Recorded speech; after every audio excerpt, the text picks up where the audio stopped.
கெட்டுப்போன எஸ்எம்பிஎஸை எப்படி சேஞ்ச் பண்ணுறதுன்னு பார்ப்போம்.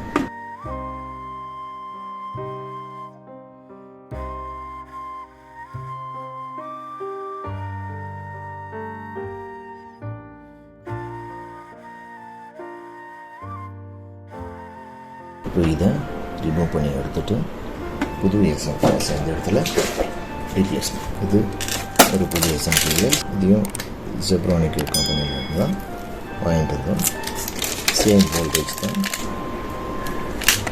ஒரு இன்புட் உள்ளது தான். இதை முதல்ல போடுறதுக்கு முன்னாடி இது சரியாக வேலை செய்தான்னு செக் பண்ணி பார்க்கணும். இதுக்கு தேவையான பின்ஸ் அதில் சரியாக இருக்கான்னு ஒரு முறை கவுண்டை பார்க்கணும். மெயின் மதர் போர்டுக்குரிய பின் இது, செட்டாக ஹார்ட் டிஸ்க்குரிய பவர் அண்டு நார்மல் ஹார்ட் டிஸ்க்குரிய பின் ரெண்டுத்துக்கும் ஒரே வோல்டேஜ் தான். ஹார்ட் டிஸ்க்கு போலவே நம்ம சிடி டிரைவ் கனெக்ட் பண்ணிகிட்டு இருந்தோம்னா அதுக்கும் அதே போல் செட்டாக வரணும், செட்டாக இல்லை நார்மலாக பின்னாக இருந்தால் அதுங்களுக்கு கொடுக்குறதுக்கு அது வந்து மதர் போர்டில் ஃபேனுக்குரிய பவர் பின் இது. இதுங்க மினிமம் நீட்ஸ். பழசை எப்படி எடுக்க போகிறோன்னு பார்ப்போம். இல்லை இதை வந்து கரெக்டாக எடுக்கணும்.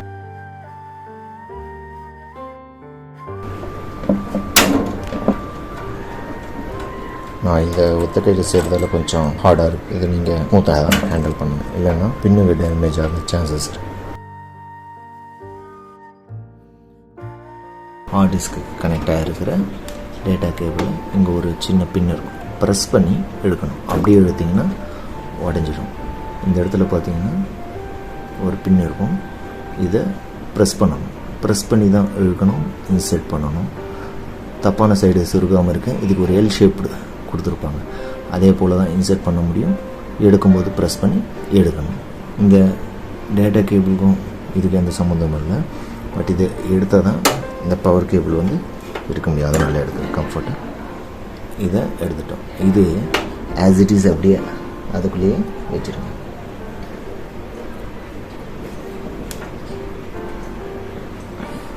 இதுக்குள்ளே இருக்கிற இந்த பின் பாயிண்ட் வந்து எடுக்கிறோம். அதையும் ப்ரெஸ் பண்ணி எடுக்க வேண்டியது.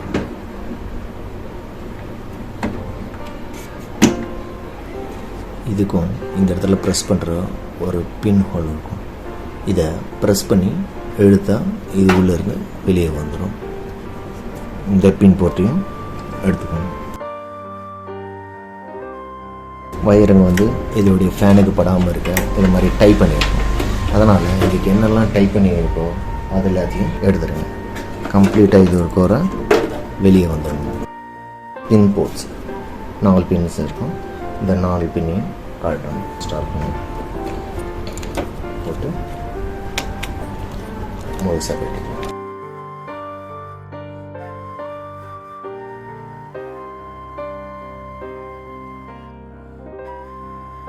க்ளீன் பண்ணிக்கணும்.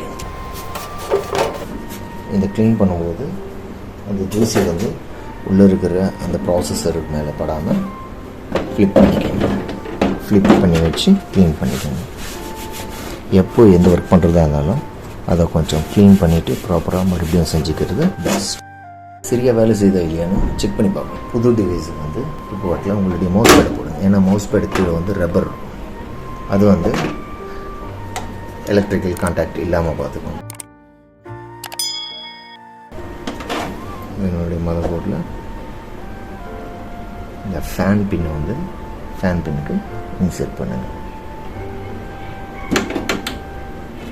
உங்களுக்கு இன்செர்ட் ஆச்சுன்னா கேப் இல்லாமல் பார்த்துக்கோங்க.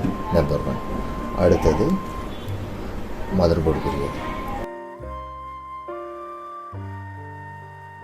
அதனுடைய ப்ரெஸ்ஸிங் பின்ஸ் இந்த பக்கம் இருக்குது. இதை அப்படியே கொண்டு வந்து இந்த லாங் பின் பேனல் இருக்குது இல்லைங்களா, இன்செர்ட் பண்ணணும். இப்படி தப்பாக நம்ம இன்செர்ட் பண்ணோம்னா இது உள்ளே போகாது. ஏன்னா இதனுடைய பின் போட்டுங்க செட்டப் வந்து அப்படி தான் இருக்கும். இந்த சைடு தான் கிளிப் இருக்கும். வெறும் பவர் பின்னை மட்டும் இதுக்கு இன்செர்ட் பண்ணுவோம்.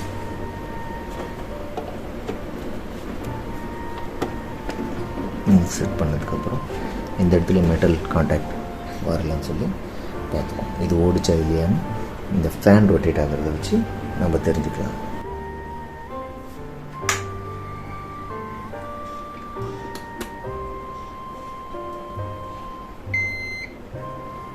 ஃபேன் ரொட்டேட் ஆகுது. இந்த இடத்துல இங்கேயும் ஹார்ட் டிஸ்க்கு பவர் போகுது. அதனால் இது நல்ல வேலை செய்யுது. ஸோ இது போதுமான. இப்போது பவர் ஆஃப் பண்ணுங்க. இது எடுத்துகிட்டு இது ப்ராப்பராக வேலை செய்யுதுன்றதை நம்ம தெரிஞ்சுக்கிட்டோம். இப்போது இதையும் செட் பண்ணி இதை இதுக்கு முன்னாடி இருந்த அதே பிளேஸில் இதையும் பிளேஸ் பண்ணிக்கோங்க. இந்த இடத்துல ஒரு சின்ன நாப் மாதிரி ஒன்று வரும். அதுக்கு கரெக்டாக இது வந்து உட்காரணும். அந்த இடத்துல அந்த மாதிரி செட் பண்ணி பாருங்கள். அதனோட பொசிஷன் கரெக்டாக வச்ச போது அது கரெக்டாக செட் ஆகிடும். அதனுடைய ஸ்க்ரூ பொசிஷன்ஸ் எல்லாமே வந்துடும். எஸ்எம்பிஎஸ் இதுங்க எல்லாமே மோஸ்ட்லி யூனிவர்சல் டைப் ஆஃப் மாடலாக தான் இருக்கும். அதனால் கரெக்டாக சூட் ஆகிடும், செட் ஆகிடும். அதுக்குரிய ஸ்க்ரூஸை அதுக்கு போட்டு டைட் பண்ணிக்கணும்.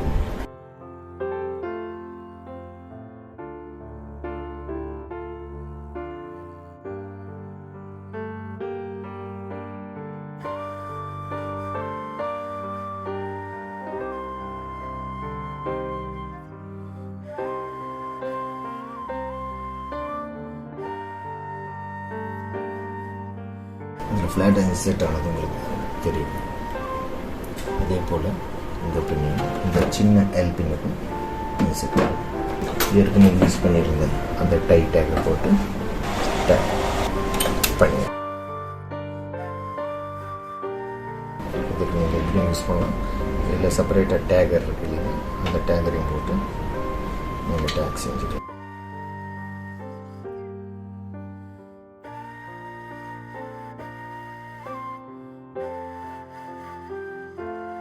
ஒரு முறை ஆன் பண்ணி செக் பண்ணி பார்த்துக்கலாம். எப்பவுமே இன்செர்ட் பண்ணும்போது பவர் கேபிளை கடைசியாக இன்செர்ட் பண்ணுங்கள்.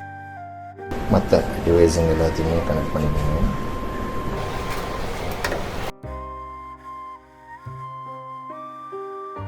கடைசியாக தான் பவர் பின்னு